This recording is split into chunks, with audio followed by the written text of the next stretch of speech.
The gospel is saying to us that we cannot be the slaves of both money and God.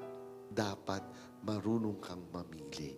Kasi po ngayong panahon natin, parang puro pera na lang, kahit na wala ka ng konsensya.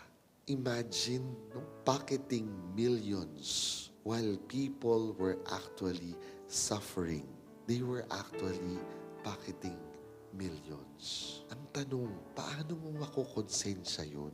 Hindi naman po masama ang pera. Everybody needs money.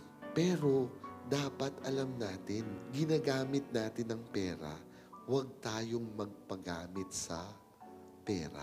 Dapat we are the Lord of it, not it being our Lord.